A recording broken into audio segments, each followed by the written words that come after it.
Middle east में जारी तनाव के बीच अब एक ऐसी रिपोर्ट सामने आई है जिसने दुनिया की चिंता बढ़ा दी है। एक तरफ ईरान और अमेरिका इजराइल के बीच टकराव की खबरें हैं, तो दूसरी तरफ दावा किया जा रहा है कि ईरान परमाणु हथियार बनाने की क्षमता के पहले से ज्यादा करीब पहुंच गया है। पश्चिमी अधिकारियों के हवाले से आई रिपोर्ट में कहा गया है कि हालिया सैन्य हमलों के बावजूद ईरान के परमाणु कार्यक्रम को पूरी तरह नहीं रोका जा सका है।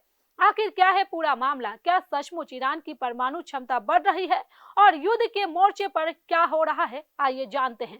आदाब, नमस्कार, आप देख रहे हैं मंथन टुडे। मैं हूं आपके साथ उज़मा। मिडिल ईस्ट में तनाव लगातार बढ़ता जा रहा है। इसी बीच ब्लूमबर्ग की एक रिपोर्ट ने अंतर्राष्ट्रीय स्तर पर नई बहस छेड़ दी है। रिपोर्ट्स में पश्चिमी अधिकारियों के हवाले से दावा किया गया है कि ईरान गुप्त रूप से परमाणु हथियार विकसित करने की दिशा में पहले से ज्यादा सक्षम स्थिति में पहुंच सकता है। रिपोर्ट्स के अनुसार जून 2025 में अमेरिका और इजराइल द्वारा किए गए सैन्य हमलों से पहले ईरान के परमाणु कार्यक्रम की निगरानी अपेक्षाकृत आसान थी, लेकिन अब हालात बदल चुके हैं। बताया जा रहा है कि ईरान के पास अब भी उच्च स्तर तक संवर्धित यानी कि एनरिच्ड यूरेनियम का बड़ा भंडार मौजूद है। चिंता की बात यह है कि अंतर्राष्ट्रीय परमाणु ऊर्जा एजेंसी यानी कि IAEA की नियमित निगरानी और निरीक्षण पहले की तुलना में काफी सीमित हो गया है। विशेषज्ञों का मानना है कि यदि निगरानी कम होती है तो यह पता लगाना मुश्किल हो जाता है कि परमाणु सामग्री कहाँ रखी गई है और उसका उपयोग किस दिशा में हो रहा है। हालांकि अभी तक ऐसी कोई सार्वजनिक और स्वतंत्र प्रमाण सामने नहीं आया है जिससे यह पुष्टि हो सके कि ईरान ने परमाणु हथियार बना लिया है या उसका निर्माण शुरू कर दिया है। लेकिन पश्चिमी देशों की चिंता लगातार बढ़ रही है। इसी बीच युद्ध के मोर्चे पर भी हालात बेहद संवेदनशील बने हुए हैं।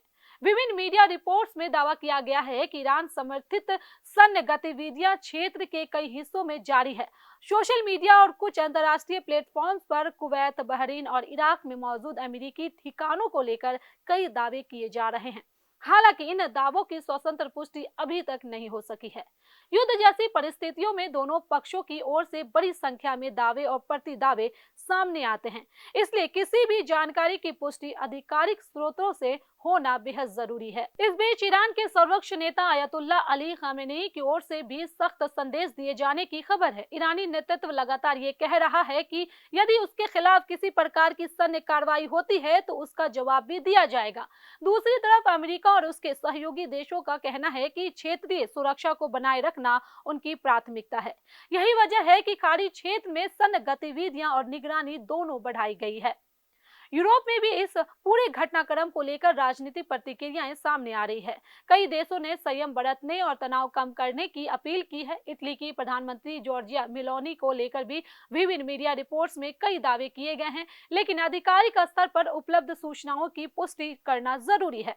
हालांकि यूरोपीय देशों का मुख्य जोर युद्ध के विस्तार को रोकने और कूटनीतिक समाधान तलाशने पर है। विशेषज्ञों का मानना है कि अगर ईरान के परमाणु कार्यक्रम को लेकर अनिश्चितता बढ़ती है और साथ ही सैन्य तनाव भी जारी रहता है तो इसका असर सिर्फ मिडिल ईस्ट तक सीमित नहीं रहेगा। तेल बाजार, वैश्विक व्यापार, समुद्री परिवहन और अंतर्राष्ट्रीय सुरक्षा व्यवस्था पर भी इसका व्यापक प्रभाव पड़ सकता है। यही कारण है कि दुनिया की बड़ी ताकतें इस पूरे घटनाक्रम पर लगातार नजर बनाए हुए हैं। फिलहाल सबसे बड़ी बात यह है कि पश्चिमी अधिकारियों की रिपोर्ट्स ने ईरान के परमाणु कार्यक्रम को लेकर नई चिंताएं पैदा कर दी है। दूसरी ओर क्षेत्र में सैन्य तनाव कम होने के बजाय बढ़ता दिखाई दे रहा है। हालांकि युद्ध के बीच आने वाली कई खबरों और दावों की स्वतंत्र पुष्टि अभी बाकी है, इसलिए आधिकारिक स्रोतों और विश्वसनीय अंतर्राष्ट्रीय एजेंसियों की जानकारी पर नजर रखना बेहद जरूरी होगा।